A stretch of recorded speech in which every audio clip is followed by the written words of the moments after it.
The war had lasted 3 years. 3 long years of fire, death, and slow destruction.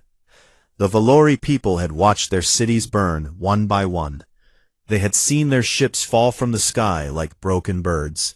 And now, as their final defense stations failed around their homeworld of Ktha Prime, they knew the end was coming. Ambassador Lyra stood alone in the communication tower.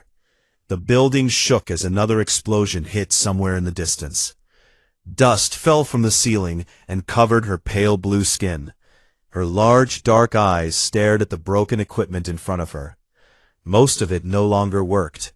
The Kroshan Dominion had made sure of that. The Kroshan were conquerors. They moved from world to world, taking everything and leaving nothing behind. They had destroyed dozens of civilizations before reaching Valori space. And now they had come for her people. Lyra pressed her thin fingers against the communication panel. She had tried to contact the Galactic Council many times before. The Council was supposed to protect smaller species. They had ships, they had power, but they never answered. They watched from their safe distance and did nothing. Still, she had to try one more time. "This is Ambassador Lyra of the Valori people," she spoke into the device. Her voice was tired but steady. "We are under attack by the Kroshan Dominion. Our defenses have fallen. Our people are dying. We ask for any assistance. Please, anyone who can hear this, we need help." She sent the message on every frequency her damaged equipment could reach. She did not know if anyone would hear it. She did not even know if the signal would make it past the Kroshan blockade. But something strange happened. The signal hit an unstable wormhole at the edge of the system. It bounced through space in ways that should not have been possible. And it traveled very, very far. 4,000 light-years away, a small blue planet floated quietly in an ordinary solar system. The beings who lived there called it Earth, and they were about to receive a message that would change everything. Lieutenant Commander Jake Morrison sat in a monitoring station deep in the mountains of Colorado. His job was simple but boring. He listened to space. He watched for signals. Most nights, he heard nothing but static and the occasional satellite ping. But tonight was different. Jake sat up straight when his equipment began to flash. A signal was coming in, a strong one, and it was not from any source he recognized. He put on his headphones and listened. At first, the sound made no sense. It was a language he had never heard. But the translation software on his computer began to work. Slowly, word by word, the message became clear. Jake's face went pale as he read the translation on his screen. "We are under attack. Our people are dying. We need help." He played it again, then again. His hands were shaking as he reached for the phone. Within 1 hour, the message had reached the highest levels of Earth's government. Within 2 hours, it sat on the desk of Admiral Patricia Cole at United Earth Command. Patricia was 53 years old. She had gray hair cut short and eyes that had seen too much. She had fought in 2 wars on Earth before humanity had discovered faster-than-light travel. She knew what desperation sounded like, and this message was full of it. "The signal came from here," said Captain Derek Rawlings, her assistant. He pointed to a location on the star map, about 4,200 light-years away. "Our quantum slip drives could get us there in roughly 6 days."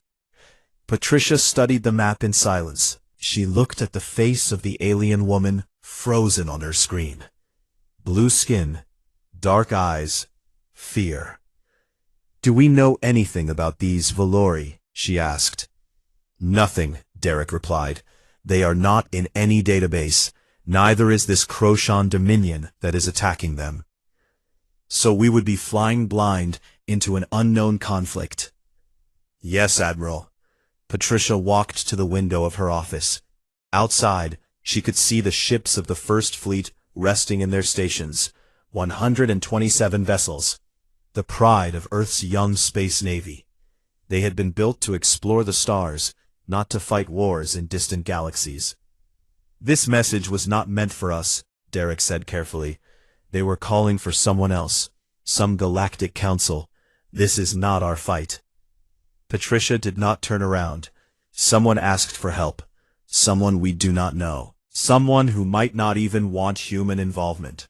Someone whose people are dying while we stand here talking. Derek fell silent. He had served under Patricia for 8 years. He knew that tone in her voice. She had already made her decision. Patricia finally turned to face him. Send word to every ship in the fleet. I want all captains on a command call in 1 hour. We deploy in 2 days. Admiral, the government will want to discuss this. There will be debates, votes, committees. Then they can debate while we fly. I will take responsibility. She looked at the frozen image of Ambassador Lyra one more time. She did not know this alien woman.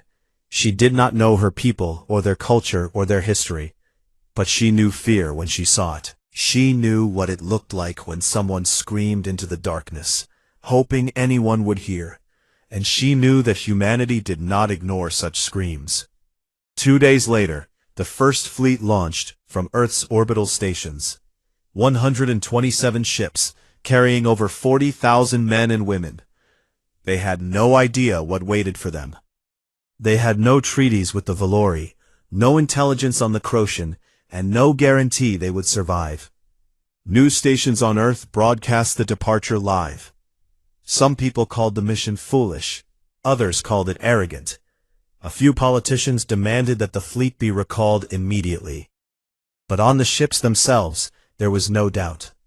These humans had heard a cry for help, and they were going to answer it. As the fleet entered quantum slip and vanished from Earth's sensors, Jake Morrison watched from his monitoring station. He had started all of this with a single detected signal. Now he could only wait and hope. Far across the galaxy, Ambassador Lyra received a short message through her broken equipment. It contained only a few words. Help is coming. Hold on. She did not know who had sent it. She did not know what kind of help was coming. But for the first time in 3 years, she felt something she had forgotten. The message spread through the Valori refugee camps like wildfire. Help was coming. Someone had answered their call. After 3 years of silence from the galaxy, after being abandoned by the Council, after watching their world burn piece by piece, someone was finally coming.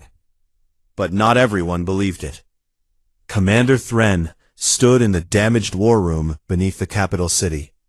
He was old for a Valori, with deep lines across his blue face and scars from many battles. He had fought the Ktha from the first day of the invasion. He had watched his entire fleet die in orbit, and he did not trust easy answers. "Who are these humans?" he asked, his voice rough and tired. "I have searched every galactic record. There is nothing. No mention of their species, their planet, or their technology. They do not exist." Ambassador Lyra stood across from him, still holding the small device that had received the message. "They answered our call. Or they are lying, or they are scavengers who heard about our suffering and want to pick through our remains. Or worse, they are working with the Ktha. Why would anyone pretend to help us?" Thren laughed bitterly. "Because the galaxy is cruel, Ambassador. No one helps anyone without wanting something in return. That is the first lesson of survival among the stars." Lyra looked at the message again. "Help is coming. Hold on." Such simple words, such impossible hope. "What if you are wrong?" she asked quietly. "What if they really want to help?" Thren did not answer. He turned back to his maps and his broken defense plans. He had 10 ships left. 10 ships against the 3,000 vessels of the Ktha fleet. Hope was a luxury he could not afford. Far away, moving through the strange space between stars, the human fleet traveled toward Ktha Prime. Admiral Patricia Cole walked through the corridors of the USS Resolute, the flagship of the First Fleet. The ship hummed with energy and activity. Crew members rushed past her, preparing weapons, checking systems, running drills. Everyone knew what was coming. No one pretended otherwise. Patricia entered the main briefing room where her senior captains waited. There were 30 of them, commanders of the largest ships in the fleet. They stood when she entered and sat when she waved them down. "I will be honest with you," Patricia began. She never believed in giving pretty speeches. "We do not know what we are flying into. We have no intelligence on enemy numbers, enemy weapons, or enemy tactics. We do not know if the Valori will even accept our help. We do not know if we will survive this." Every captain watched her with steady eyes. "I also know," Patricia continued, "that none of this matters. Someone called for help. We heard them, and we are going to answer. That is what humans do. That is what we have always done." Captain Scott Brennan of the destroyer USS Valor spoke up. He was young for a captain, only 34, with dark hair and a calm voice. "Admiral, do we have any estimate of enemy strength? Based on the limited data we received, the attacking force is large, possibly several thousand ships." A murmur went through the room. Several thousand against their 127. The math was not kind. "So we will be outnumbered," said Captain Nina Holt of the cruiser USS Defiance. She smiled slightly. Nothing new there. Patricia nodded.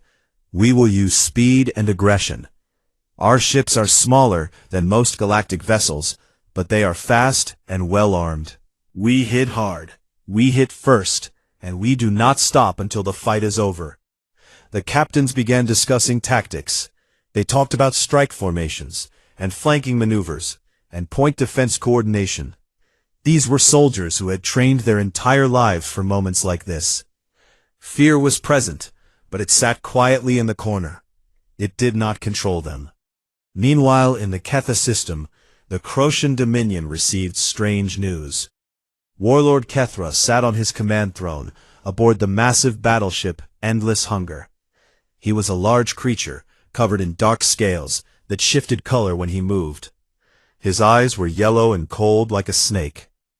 He had conquered 11 worlds, and destroyed 5 species completely. The Valori were supposed to be just another easy victory. "What do you mean ships are approaching?" he growled at his intelligence officer. "Unknown vessels, Warlord. Approximately 130. They will arrive in our system within 4 standard rotations." "What species?" "Unknown. They call themselves humans." Ktha searched his memory. He had studied every significant species in the galaxy. He knew their strengths, their weaknesses, their fears. But he had never heard of humans. "Show me their fleet." A holographic image appeared before him. Small ships, much smaller than Crocian vessels. Simple designs. No obvious heavy weapons. Ktha began to laugh. It was a horrible sound, like rocks grinding together. 100 ships against my 3,000? Are they insane? They sent a message, Warlord. They demand that we withdraw from Valori space. The laughter stopped. Ktha leaned forward on his throne. They demand? Yes, Warlord. For a long moment, the Crocian commander was silent. Then his mouth twisted into something like a smile. Interesting. Very interesting. These humans have courage. Stupid courage, but courage. Let them come. We will destroy them quickly, and then we will find their homeworld and burn it.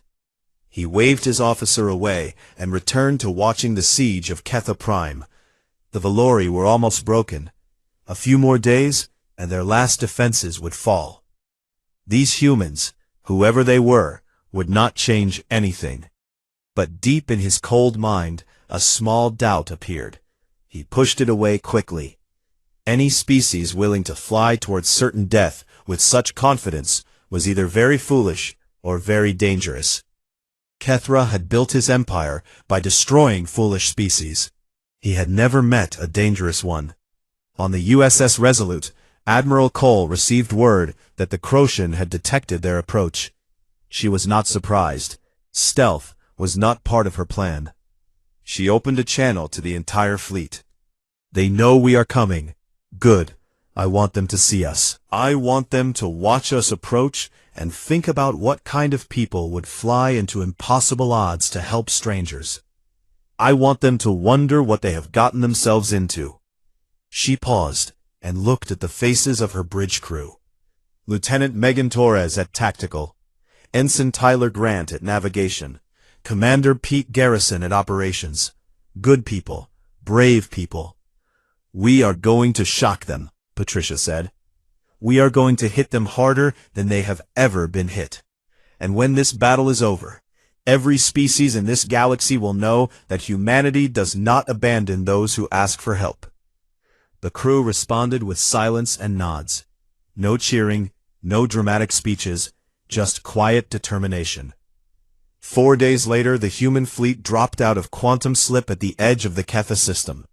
Before them, filling the space around the besieged planet, was the largest armada any of them had ever seen. Weapons charged. Waiting. Admiral Cole looked at the enemy fleet without expression. Then she gave a single order. All ships, advance. The human fleet moved forward in perfect formation. 127 ships advancing toward an armada that outnumbered them 30-1. From any tactical perspective, it was suicide. From any logical viewpoint, it made no sense. But the humans were not thinking about logic. They were thinking about the blue planet below, where millions of innocent people waited to die. On the bridge of the USS Resolute, Lieutenant Megan Torres studied her tactical display. She was 28 years old, with short brown hair and steady hands. She had graduated top of her class in weapons systems. She had never seen real combat before today. Admiral, she reported, keeping her voice calm, I am reading 3,412 hostile vessels. They have formed a defensive sphere around the planet on 3 approach vectors. Main battle groups are positioned here, here, and here. She pointed to locations on the holographic map. Each position held hundreds of enemy ships. The Ktha were not taking any chances. Admiral Cole nodded slowly. She stood in the center of her bridge with her hands clasped behind her back. To anyone watching, she looked completely relaxed. But those who knew her could see the steel in her eyes. They have surrounded the planet, she said thoughtfully. They expect us to approach from one direction and try to break through their lines. That would be the logical approach, Admiral, said Commander Pete Garrison from his operations station. Also, the suicidal one.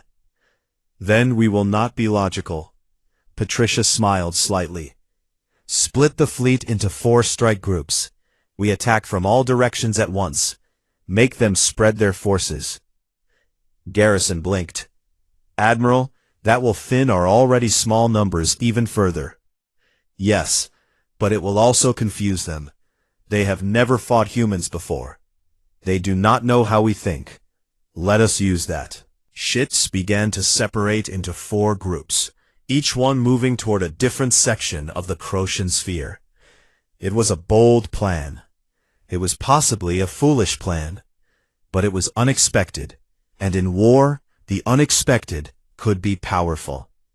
Aboard the Endless Hunger, Warlord Ktha watched the human fleet divide with growing confusion. His intelligence officers had predicted a single concentrated assault. Instead, these strange creatures were spreading themselves thin. What are they doing? He demanded. This makes no tactical sense. Perhaps they are trying to find a weak point in our formation, suggested one of his officers nervously.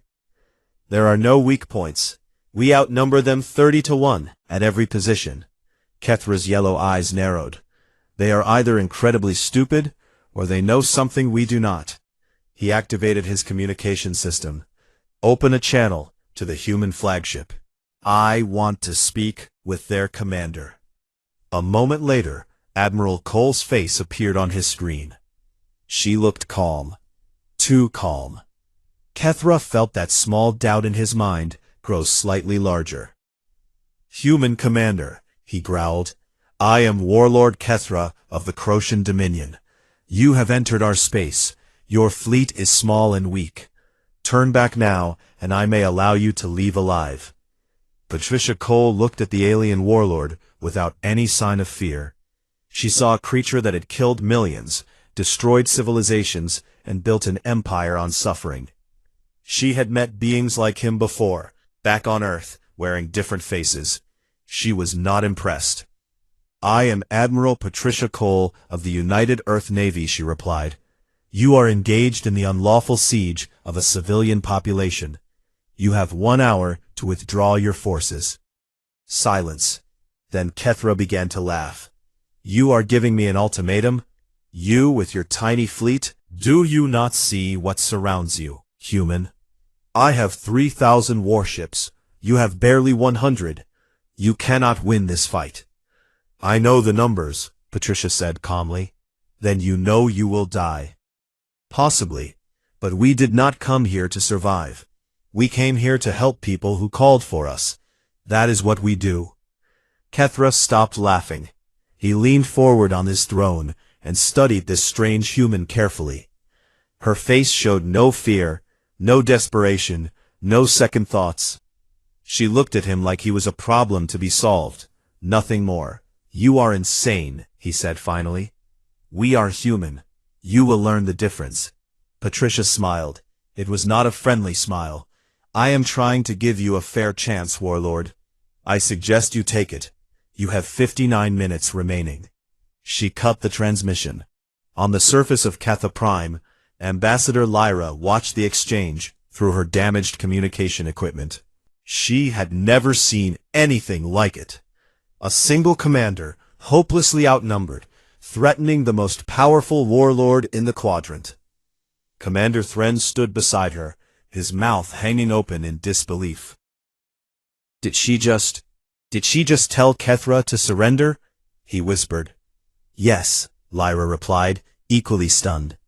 "She has 100 ships. Yes. Against 3,000. Yes." Thren was silent for a long moment. Then he started to laugh. It was the first time Lyra had heard him laugh in 3 years. "They are either the bravest species in the galaxy," he said, "or the most insane. Either way, I think I like them." Lyra did not laugh. She watched the human ships under sensors as they continued their approach. Small ships, fast ships, ships that kept coming, despite impossible odds. She had asked the galaxy for help. The galaxy had ignored her. But these humans, these strangers from a small blue planet no one had ever heard of, they had answered.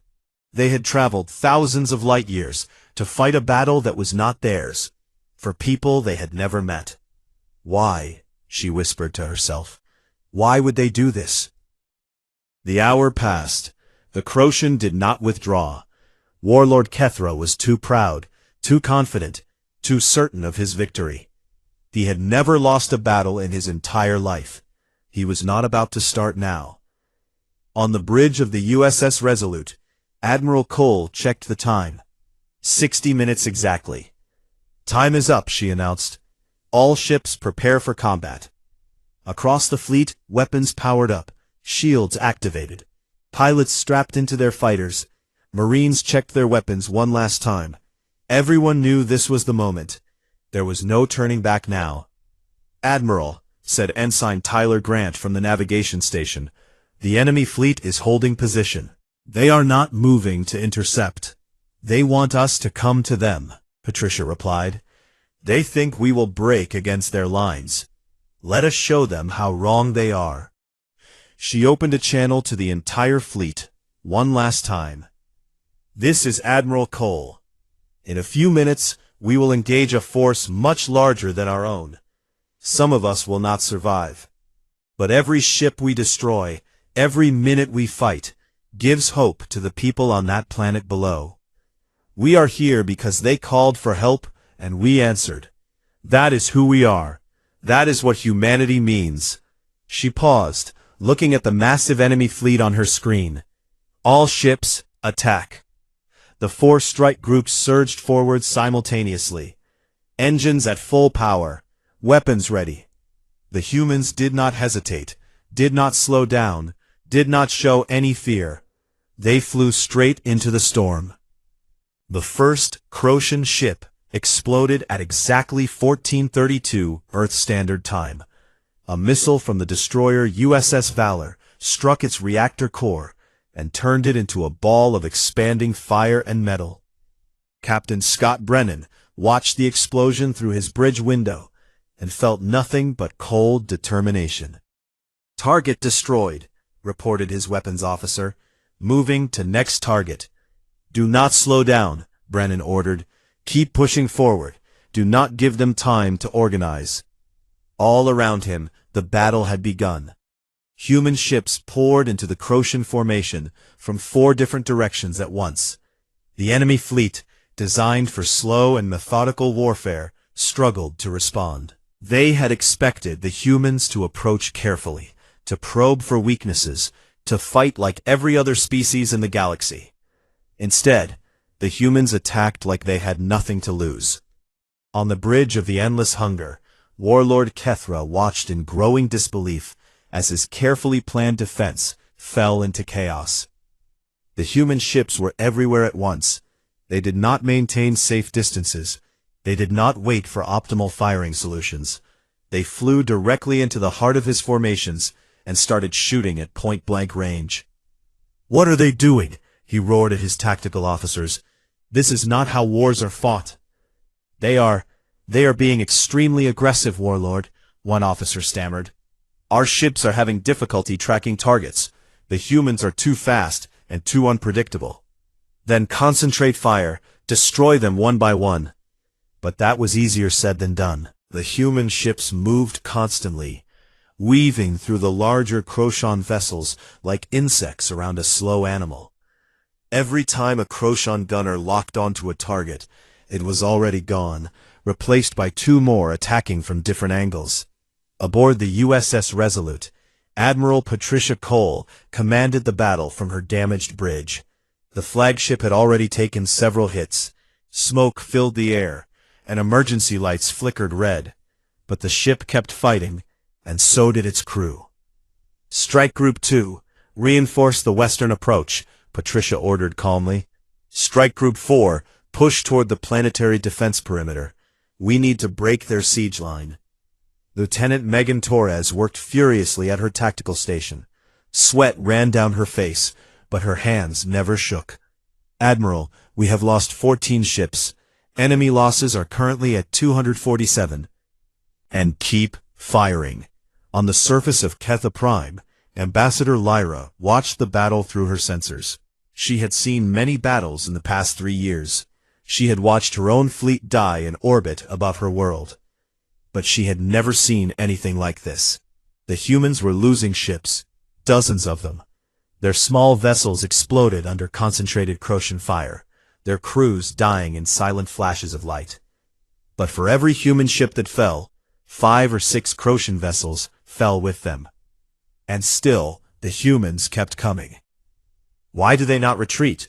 Commander Thren asked, his voice full of confusion and something that might have been respect. "They are taking heavy losses. Any rational commander would pull back and regroup." "I do not think they came here to be rational." "Then what did they come here for?" "To win." Captain Scott Brennan led his strike wing directly into the center of the main Croatian formation. This was suicide by any normal standard. The center was the most heavily defended position, surrounded by the largest enemy battleships. No sane commander would attack it. But Brennan had a different kind of plan. "All fighters, follow me," he ordered. "We are going to punch a hole right through their middle." His wing of 12 destroyers and 43 fighters accelerated to maximum speed. They did not try to avoid enemy fire. They did not try to minimize losses. They simply pushed forward with everything they had, absorbing punishment that would have destroyed any other fleet. The Croatian center wavered. Ships tried to turn and face the unexpected assault. But they were too slow, too big, too used to enemies who fought from a distance. The human ships got inside their defensive range and tore them apart. Brennan's destroyer, the USS Valor, took a direct hit to its starboard side. The explosion killed 15 of his crew and disabled his secondary weapons array. But the ship kept moving. Brennan kept fighting. "Damage report," he called out through the smoke. "Hull breach on decks 4 through 7. Secondary weapons offline. We have lost main sensor array. Can we still shoot?" "Primary weapons are operational, Captain." "Then we keep fighting." On the Endless Hunger, Warlord Ktha received the news that his center formation was collapsing. He could not believe it. His best ships, his most experienced crews, falling to a force a fraction of their size. "How is this possible?" he demanded. "They should have been destroyed in the first hour." "The humans fight differently than any species we have encountered," his tactical officer reported nervously. "They do not seem to fear death. They take risks that no rational being would take, and they are extremely accurate with their weapons. They are inferior. Their ships are smaller, their technology is primitive. Yes, Warlord, but they are winning." Ktha slammed his fist against his command console. The metal dented under the force of his blow. He had conquered 11 worlds. He had never faced an enemy like this. "Order all ships to converge on the human flagship," he growled. "We will destroy their commander and break their spirit." "Warlord, that will leave gaps in our siege line." "I do not care about the siege. These humans must be destroyed." The order went out. Hundreds of Croatian ships broke from their positions and moved toward the USS Resolute. It was exactly what Admiral Cole had been waiting for. "They are taking the bait," she observed, watching the enemy movement on her tactical display. Strike Groups 2 and 3 moved to the planetary perimeter. Clear a path for evacuation shuttles. While the Croatian converged on her flagship, the other human ships pushed through the weakened siege line. They opened a corridor through the enemy formation, creating a path between the planet and open space. On the surface, Ambassador Lyra saw the gap appear on her sensors. Her heart nearly stopped. "They are creating an evacuation route," she whispered. "They are giving us a way out." "They are sacrificing their flagship to save our people," Thren said quietly. He stared at the screen with something new in his eyes, something that looked very much like awe. The Resolute shook violently as enemy fire concentrated on her position. Admiral Cole grabbed her command chair to stay on her feet. Blood ran from a cut on her forehead, but she ignored it. "Status report," she demanded. "Shields at 15%. Multiple hull breaches. We have lost contact with decks 9 through 12. Can we reach the enemy flagship?" Ensign Tyler Grant looked at her like she was crazy. The Endless Hunger was at the center of the approaching enemy force.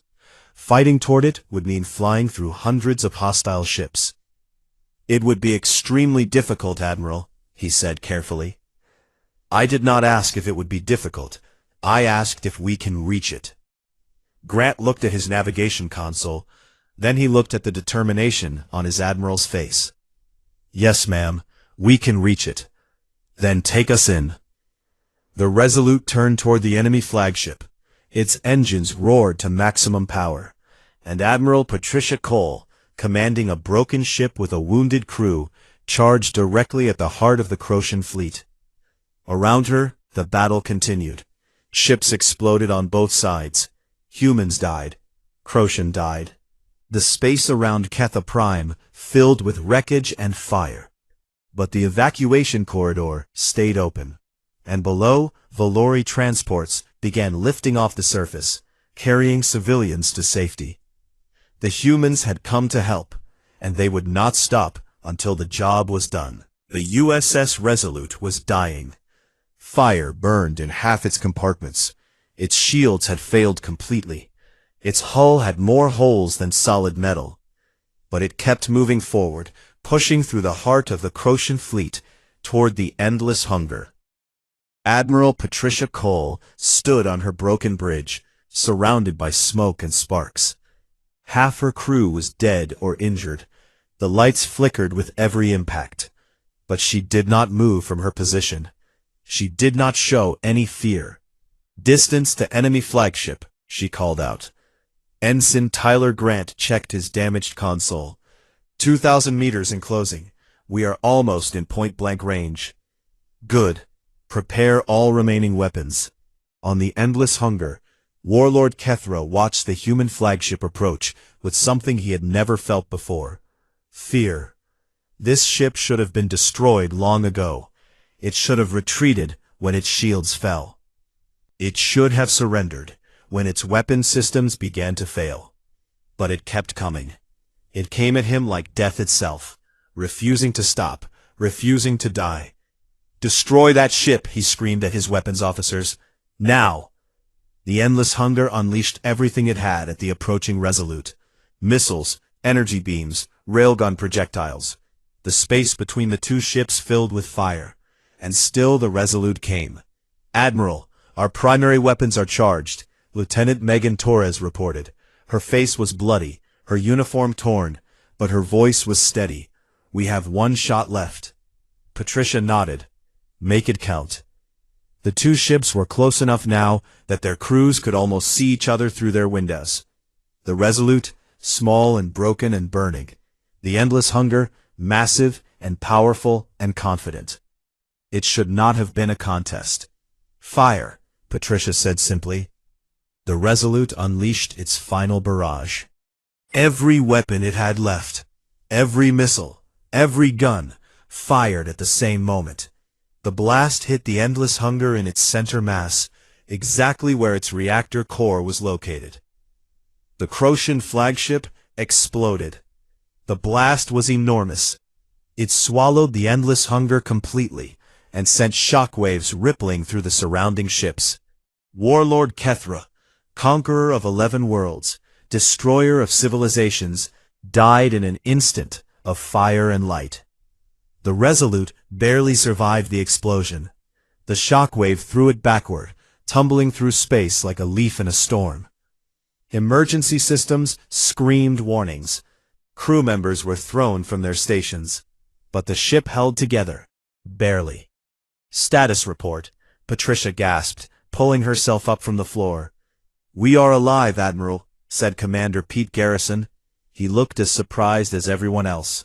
Somehow, throughout the Ktha fleet, chaos spread. Their warlord was dead. Their flagship was gone.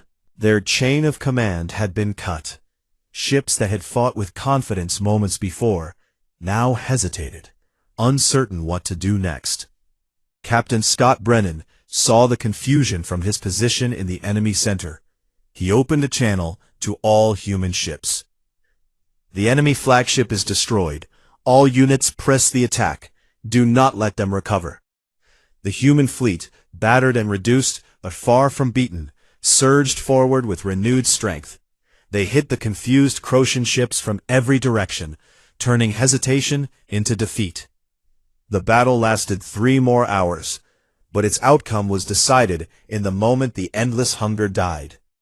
When it was finally over, 1,423 Ktha warships had been destroyed.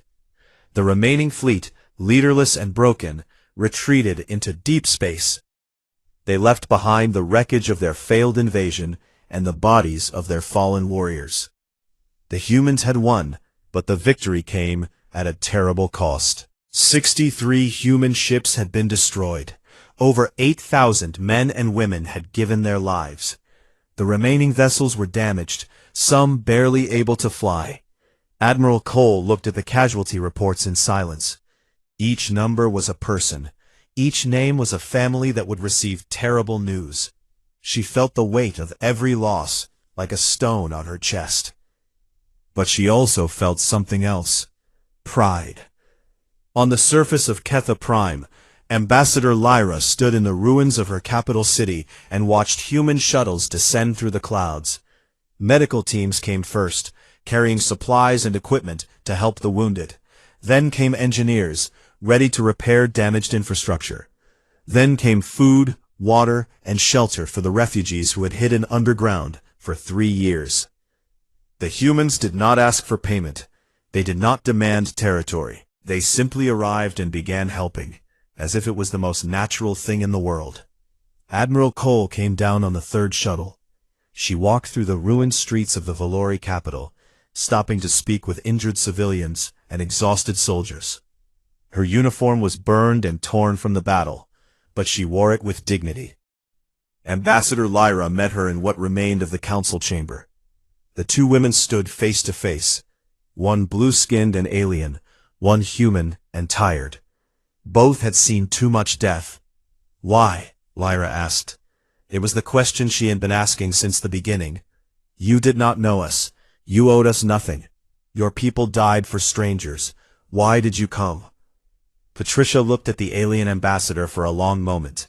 She thought about all the reasons she could give: duty, honor, strategy, politics. But none of those were the real answer. "Because you asked," she said finally. "And we were close enough to hear." Lyra did not understand. In her experience, no one helped others without expecting something in return. The galaxy was cold and cruel and selfish. That was just how things worked. "That cannot be the only reason," she said.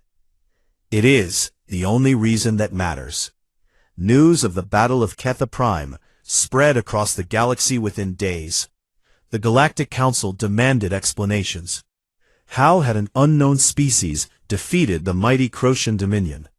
Why had they intervened in a conflict that had nothing to do with them? The answers disturbed them. Humans did not calculate political advantage before acting. They did not wait for treaties or agreements. They simply responded when someone called for help. It was irrational. It was inefficient. And it was terrifying. Within 1 year, 17 species formally requested alliances with Earth. Some wanted protection. Some wanted to learn from humanity. Some simply wanted to be friends with beings who would fly into impossible battles for strangers. The Ktha Dominion retreated to their borders and fortified them. They did not expand for the first time in centuries. Their new warlords spoke of humanity in whispers, like humans were monsters from old legends. On Earth, monuments were built to honor those who had fallen at Ktha Prime. Schools taught the story of Admiral Cole and her impossible victory. Children grew up knowing that when someone asked for help, you answered. Ambassador Lyra eventually traveled to Earth as the first Valori ambassador to the human homeworld. She spent years studying these strange beings who had saved her people. She wrote books about their history, their culture, their endless capacity for both violence and kindness. But she never fully understood them. One night, sitting in a park in a human city, she asked her human guide a question. "Your species has so much conflict in its history, so much war, so much suffering, and yet you traveled across the stars to help people you had never met. How do you explain this?" Her guide, a young man named Brennan, son of the captain who had led the assault on the Ktha Center, thought about the question for a while. "I guess we know what it is like to suffer," he said finally. "We know what it is like to call for help and have no one answer. We decided a long time ago that we would not let others feel that way if we could stop it." Lyra nodded slowly. She still did not fully understand, but she was beginning to. Across the galaxy, a new saying entered common language. It was spoken in dozens of languages on hundreds of worlds. A warning and a promise. A statement of fact and a declaration of hope. Never call the humans unless you mean it. Because they will come, and they will bring everyone. The stars had learned what humanity was capable of. They had learned what happened when desperate people on a dying world sent a signal into the darkness, hoping anyone would hear. They had learned that somewhere, on a small blue planet, in an ordinary solar system, there was a species that would always answer,